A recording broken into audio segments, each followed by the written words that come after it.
غلطی یہ ہوئی تھی کہ مختصراً صحیح وہ باپ کو اپنے نئے فیصلے سے آگاہ نہیں کر پایا تھا اور اب جان پہ بنی ہوئی تھی۔ اپنی جگہ بری طرح سے آپ نے اس عجیب سچویشن میں گرفتار ہو کر پریشانی سے بڑے بھائی کو دیکھا مگر وہ سر جھکائے ہوئے تھے، عجیب مجرمانہ سا انداز تھا جس کی نگاہ والی سچویشن میں گرفتار ہو کر پریشانی سے بڑے بھائی کو نگاہ میں اضطراب تھا، التجا تھی، وہ بے ساختہ مجرمانہ سا انداز میں گویا بھتیجے کو تسلی دی تھی۔ اس عزت افزائی کے لیے اضطراب تھا، التجا تھی، مجھے افسوس ہے کہ ہم آپ کو مایوس لٹا رہے ہیں۔ ایکچولی میری بیٹی تو بہت عزت افزائی کے لیے سے ہی میرے بھتیجے سے افسوس ہے کہ ہم آپ کو مایوس لٹا رہے ہیں۔ انہوں نے انگلی سے اس کی سمت اشارہ کر کے کہا، اس کی سب نے دیکھا، وہاں تو ایک یکلخت گویا شوق کی کیفیت طاری ہو گئی تھی۔ پھر وہ لوگ زیادہ دیر رکے نہیں تھے۔ مجھے ایک بار پھر افسوس ہے، پلیز آپ مائنڈ مت کیجیے گا، پاپا نے انہیں رخصت کرتے ہوئے کہا تھا اور ہارون کادوانی ان کا ہاتھ تھپک کر بہت ضبط سے مسکرایا تھا۔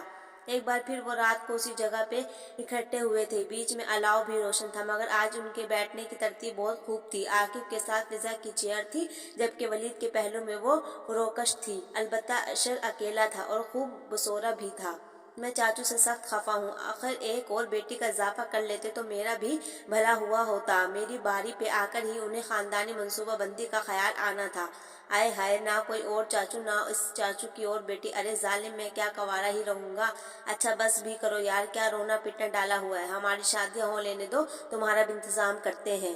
ولید نے مسکرا کر ٹکرا لگایا تھا، تو میں کیا تب تک ایسے ہی بے رنگ زندگی گزارتا رہوں جس میں کسی باد صبا کا جھونکا نہ ہو؟ ہم بھی اب تک کوئی رنگوں سے نہیں کھیلتے رہے ہیں، سو پلیز بکواس بند کرو۔ ولید نے جھڑکا تو وہ منہ لٹکا کر بیٹھ گیا۔ ہاں ہائے، مطلب نکل گیا ہے تو پہچانتے نہیں، یوں جا رہے ہیں جسے ہمیں جانتے نہیں۔ وہ لہک لہک کر دہائی دینے لگا۔ ایمان کا ہنستے ہنستے برا حال ہونے لگا۔ کبھی تو روئے گا وہ بھی کسی کی باہوں میں، کبھی تو اس کی ہنسی کو زوال ہونا ہے۔ ملیں گی ہم کو بھی اپنے نصیب کی خوشیاں، بس انتظار ہے کب یہ کمال ہونا ہے۔ وہ دانت پیس پیس کر گویا بددعائیں دینے لگا۔ ایمی، وہ ایک مثل مشہور ہے نا، کوے کی بددعاؤں سے بیل نہیں مرا کرتی۔ ولید کو سب سے زیادہ مزہ آ رہا تھا، اسے جلا کر اشر نے آہ بھری، پھر فضا کی طرف رخ کر کے روحانسا ہو کر بولا، بات مننے کے میرے تم جو کہانی لکھنا، کیسے برباد ہوئی میری جوانی لکھنا، یہ بھی لکھنا میرے ہونٹ ہنی کو ترسے، کیسے دن رات بہا آنکھوں سے پانی لکھنا، یہ نہ بھی لکھے میں لکھ دوں گا، تم مرو تو صحیح۔ ولید نے پھر اسے زچ کیا۔ ان سب کی ہنسی چھوٹ گئی۔ حد ہے یعنی بے حسی کی۔ وہ چلبلانے لگا، پھر جیسے موڈ بدل کر بولا تھا، میں ایک شعر پڑھوں گا، آپ چاروں میں سے کسی ایک نے جواب دینا ہے۔ ویسے عاقب بھائی، پچھلی بار کا ایوارڈ ولی بھائی نے جیتا تھا، اس بار آپ بازی لے جانے کی کوشش کیجئے۔ جی تو شعر ہے، اہم بکنے والے اور بھی ہیں، جا کر خرید لو محسن، ہم لوگ قیمت سے نہیں قسمت سے ملا کرتے ہیں۔ ولید نے عاقب کی سمت دیکھا، وہ خجالت سے مسکرا دیا، یار تم ہی دے دو، مجھے نہیں آتے شعر ویر۔ ولید نے کاندھے اچکا دیے، پھر آہستگی مگر گھمگیر لہجے میں بڑے جذب سے گویا ہوا، اگر چاہو تو ایک نگاہ میں اس کو خرید لو فراز، جس کو ناز ہے بہت کہ بکتا نہیں ہوں میں۔ Well done. فضا اور ایمان نے بے ساختہ اسے داد دی، اشر کا البتہ منہ اتر گیا تھا۔ اب میں کچھ سناتی ہوں۔ کھری کھری سنائے، وہ بھی ولی بھائی کو۔ ایمان کے کہتے ہی اشر نے لقمہ دیا، وہ ہنسنے لگی، پھر بڑے انداز سے بولی، دل اس راہ پہ چلتا ہی نہیں جو مجھے تم سے جدا کرتی ہے۔ گڈ۔ ولید نے اس کے کان میں مدھر سرگوشی کی، جس کو نتیجے میں اس کے گلابی ہونٹوں پہ مسکراہٹ کی کلیاں کھل اٹھی۔ زندگی میری تھی مگر اب تو تیرے کہنے میں رہا کرتی ہے۔ امیزنگ، یہ دن بھی ہم نے دیکھنے تھے، خدایا یہ خواب تو نہیں۔ اس کی شرارت عروج پہ پہنچنے لگی، ایمان کی آنکھوں کی روشنیاں جگمگانے لگی۔ اس نے دیکھا ہی نہیں، ورنہ یہ آنکھ دل کا احوال کہا کرتی ہے۔ اب تو خیر یہ شکوہ بے جا ہے، ہم دل و جان سے فدا ہیں محترمہ۔ وہ پھر سے بھاری آواز میں گویا ہوا۔ ایمان نے گویا اس مداخلت پہ گھورا تو وہ سہمنے کی اداکاری کرنے لگا، دیکھ تو آن کے چہرہ میرا، ایک نظر بھی تیری کہا کرتی ہے۔ ابھی تو کچھ بھی نہیں جناب، شادی کے بعد ہم دکھائیں گے آپ کو آپ کے چہرے کی قوس و قزح۔ اس کی بھوجل سرگوشی میں سراسر شرارت کا عکس تھا۔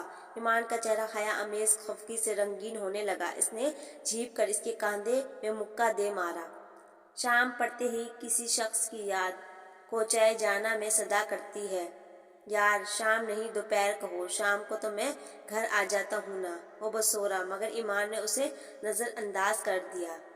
مجھ سے بھی اس کا ویسا ہی ہے سلوک، حال جو تیرا انا کرتی ہے۔ چھوڑو ڈارلنگ، پرانے قصے ہیں، وہ آنکھیں بند کر کے گنگنایا۔ سبھی اس کی حاضر جوابی اور پرجستگی پہ مسکرا رہے تھے۔ دکھ ہوا کرتا ہے کچھ اور بیان، بات کچھ اور ہوا کرتی ہے۔ کریکٹ، یہ بالکل درست کہا آپ نے، واقعی ہم نے ہمیشہ اپنا دکھ لپیٹ سمیٹ کر رکھا۔ وہ داد دینے والے انداز میں جھوم کر بولا تو ایمان نے کسی قدر خفگی سے اسے گھورا تھا۔ ہم کا صیغہ استعمال مت کریں آپ، میں نے ایسی حماقت نہیں کی۔ اوفو یار، یہ لڑکی ساری زندگی مجھے اسی بات پہ رگیدے گی۔ اس نے منہ لٹکا کر گویا عاقب سے شکایت کی۔ ہاں تو رگیدنا بھی چاہیے، حماقت ہی کر رہے تھے تم۔ عاقب نے بھی ایمان کی سائیڈ لی تو ایمان اسے انگوٹھا دکھاتے ہوئے ہنسنے لگی۔ وہ خجل سا ہو کر سر پر ہاتھ پھیر کر رہ گیا۔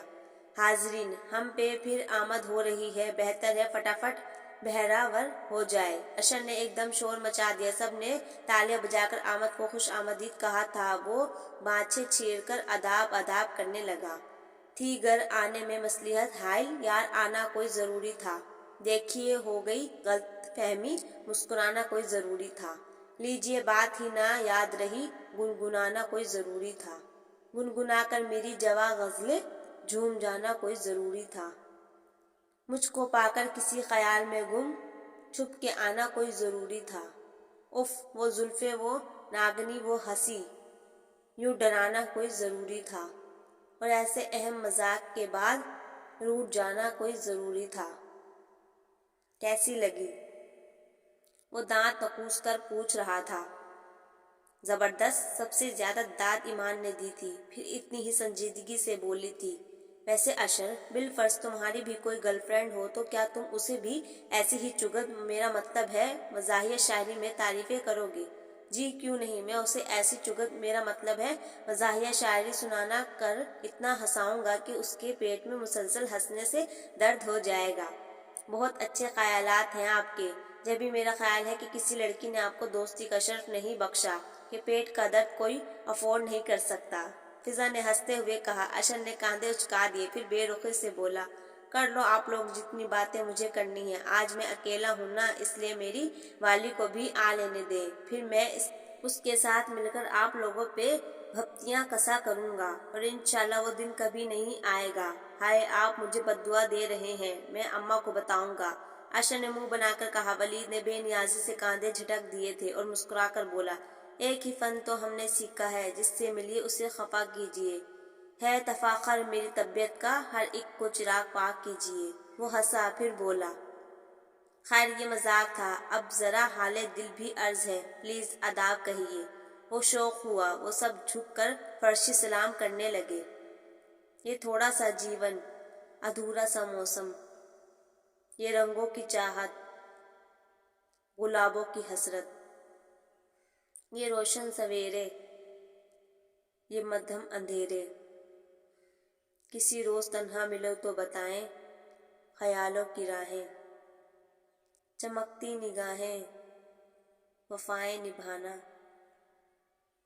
ادائیں دکھانا، یہ ایک سلسلہ ہے مگر فیصلہ ہے، اگر جان جاؤ تو احساس رکھنا، اسے راز رکھنا، کرو ایک وعدہ بنا لو گے اپنا، ملاقات کو تم نیا نام دو گے، کسی روز تنہا ملو تو بتائیں ہماری محبت ہماری ادائیں۔ Very well done. فضا اور عاقب نے دل کھول کر داد دی، جبکہ ایمان روشن مسکراتی نگاہوں سمیت اسے دیکھ رہی تھی۔ تبھی تاؤجی شاید واش روم میں آئے تھے، انہیں وہاں دیکھ کر خفا ہونے لگی۔